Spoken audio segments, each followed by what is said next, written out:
Corpo de Cristo, a origem, natureza e vocação da igreja no mundo. A aula de hoje, a disciplina na igreja. Vamos orar então.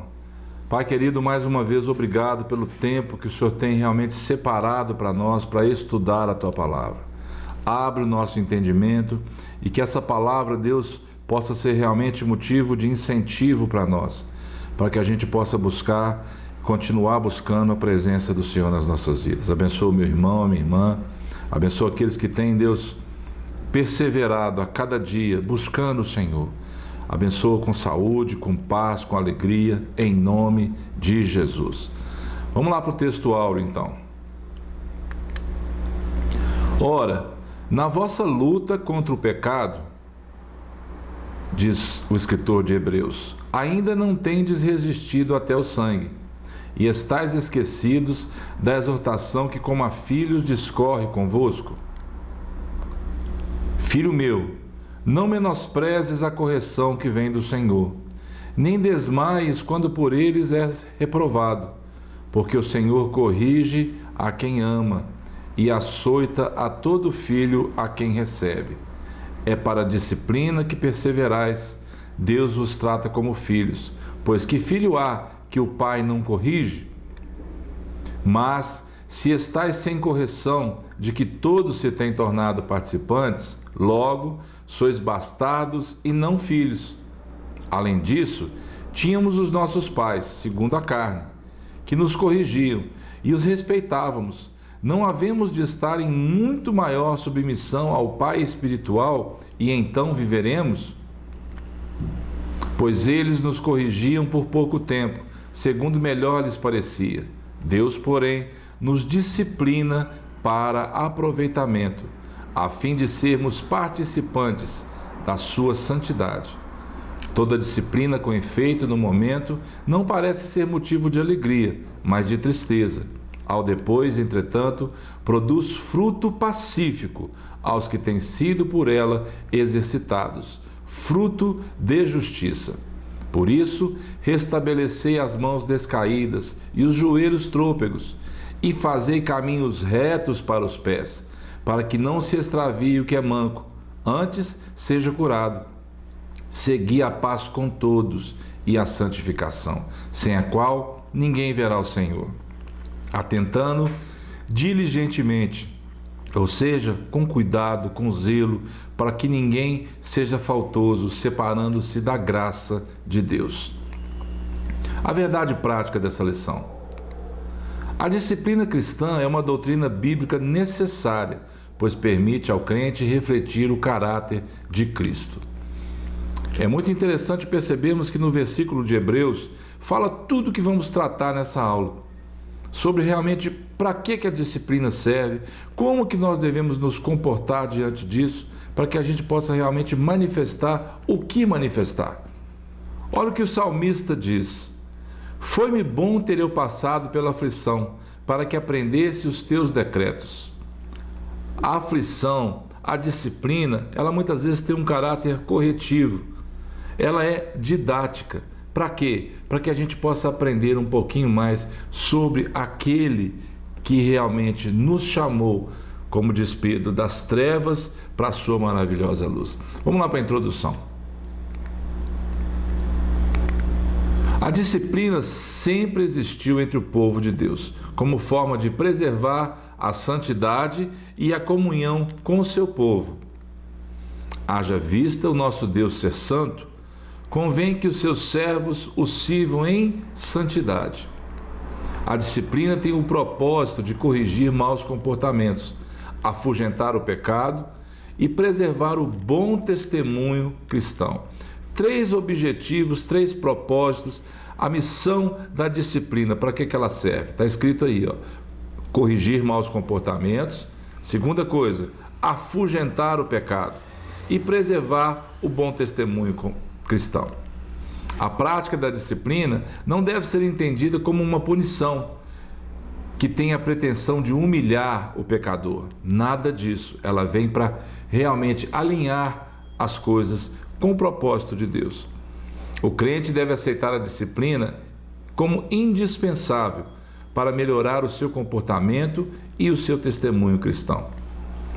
A disciplina vem sendo esquecida e aos poucos muitas igrejas se tornam fracas, anêmicas e sem testemunho cristão verdadeiro. O que elas passam a ser? Simplesmente clubes sociais, aonde você vai se encontrar com seus amigos, você vai conversar e pronto.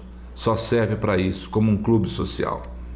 Quando Deus se faz presente, a nossa pecaminosidade se evidencia. Sendo um dos atributos de Deus, a santidade inspira em nós a necessidade da disciplina. Quando o comportamento pecaminoso na vida do crente não é corrigido, a santidade de Deus deixa de ser reconhecida no seu comportamento, no meu comportamento, no comportamento da igreja, como realmente um sistema eficaz de pregação do Evangelho. Ao formar seu povo, tanto na antiga como na nova aliança, o desejo do Pai sempre foi e será que sejamos um povo separado, ou seja, santo. Ser-me-eis santos, porque eu, o Senhor, sou santo. E separei vocês dos povos, para que vocês fossem meus. Haja vista aquilo que aconteceu no deserto, Deus separou o seu povo, para que o seu povo se santificasse. E o que aconteceu? O povo buscava a cada dia mais e mais e mais outras coisas e ia se afastando do propósito principal de Deus. Em contraste com a santidade, surge então o crente mundano, ou seja, carnal, um indivíduo indisciplinado, rebelde, alguém que não tratou ou foi tratado naquilo que acabou se tornando o quê? Um hábito pecaminoso. Precisamos e devemos criar um limite entre o sagrado e o profano, fugindo principalmente da religiosidade, é claro. Veja bem o que o apóstolo Paulo escreve aos Romanos: pois, como está escrito, o nome de Deus é blasfemado entre os gentios por vossa causa. Gente, se não corrigido, o comportamento pecaminoso compromete o testemunho cristão. Não é possível alguém adotar um comportamento pecaminoso sem que com isso incorra em julgamento divino. De Deus não se zomba. Tudo que o homem plantar, certamente ele colherá. Então, cuidado para que você não insurja nesse perigo. A disciplina põe um freio nisso. O que ela faz? Ela põe o pé no freio. E aí você realmente entende que você precisa mudar. O pecado é algo extremamente contagioso, que tem poder de se alastrar com grande facilidade. Olha o que está escrito em Coríntios: não é boa a vossa jactância. O que é jactância? Altivez, arrogância, prepotência. Não sabeis que um pouco de fermento leveda toda a massa? Paulo está usando algo do dia a dia, algo dali do costume das pessoas, o fermento na massa. Você deixa a massa descansando e ele vai multiplicando ali dentro, multiplicando. Assim é o pecado, assim é o hábito pecaminoso, a facilidade de contagiar outras pessoas. Uma igreja que se afasta de seus propósitos e ainda não pratica a disciplina bíblica está fadada ao desaparecimento. Olha o que a Escritura diz: tenho, porém, contra ti o tolerares que essa mulher, Jezabel, que a si mesmo se declara profetiza, o que ela fazia? Não somente ensine, mas ainda seduz os meus servos a praticarem a prostituição e a comerem coisas sacrificadas aos ídolos. A correção é uma responsabilidade do Pai para com seus filhos e de Deus para com seu povo. Tanto no grego como no hebraico, essa correção ela tem dois sentidos. O primeiro, instruir, guiar, argumentar. O segundo, punir, castigar e também reprovar. A correção é visível em todo o processo de criação dos filhos, como sugere o termo em grego, envolvendo tanto a orientação positiva como a disciplina negativa no caso de má conduta. Todos os crentes, de alguma forma, tiveram a necessidade de ser corrigidos em algum momento. Haja vista o confronto entre Pedro e Paulo. Pedro teve que ser corrigido por Paulo. quando adotou uma atitude visivelmente errada em relação aos gentios. Que atitude foi essa? Vamos ver lá o que está escrito em Gálatas. Quando, porém, Cefas veio a Antioquia, você se lembra, ali em Antioquia foi a primeira vez que eles foram chamados de cristãos. Antioquia tem um papel muito importante na história da igreja primitiva. A partir dali começaram realmente muitos movimentos que culminaram no espalhar do evangelho.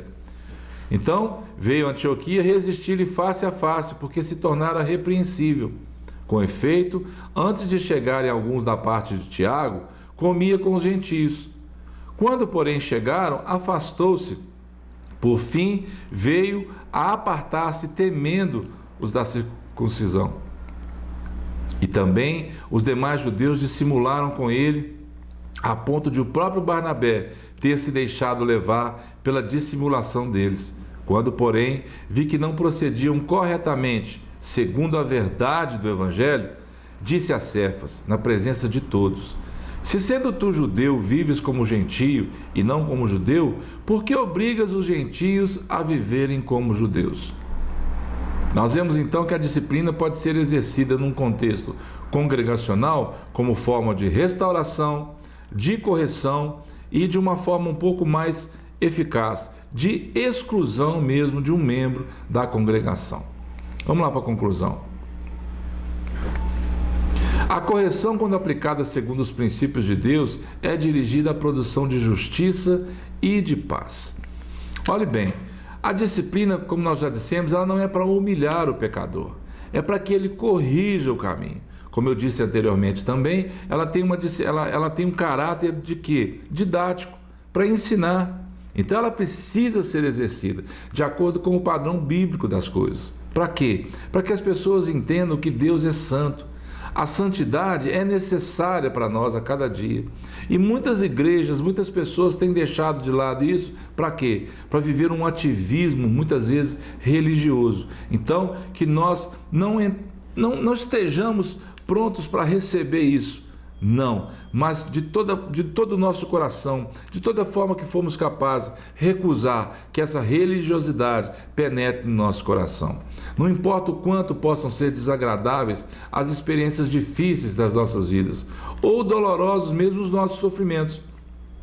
Nós não podemos obter consolo do fato de que mais tarde se tornem um fruto pacífico de justiça. Por quê? Foi para isso que Deus permitiu isso, foi para isso que Deus realmente está do seu lado, para que você suporte as tribulações, porque Jesus Cristo, ele venceu o mundo.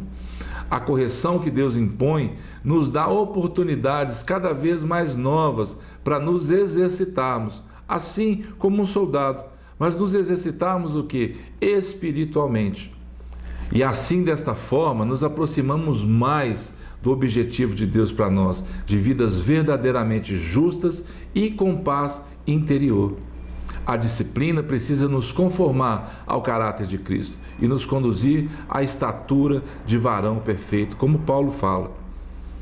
E ele mesmo concedeu uns para apóstolos, outros para profetas, outros para evangelistas e outros para pastores e mestres, com vistas ao aperfeiçoamento dos santos, para o desempenho do seu serviço, para a edificação do corpo de Cristo. E ele continua dizendo: até que todos cheguemos à unidade da fé e do pleno conhecimento do Filho de Deus, à perfeita varonilidade, à medida da estatura da plenitude de Cristo, para que não mais sejamos como meninos, agitados de um lado para outro e levados ao redor por todo o vento de doutrina, pela artimanha dos homens, pela astúcia com que induzem ao erro.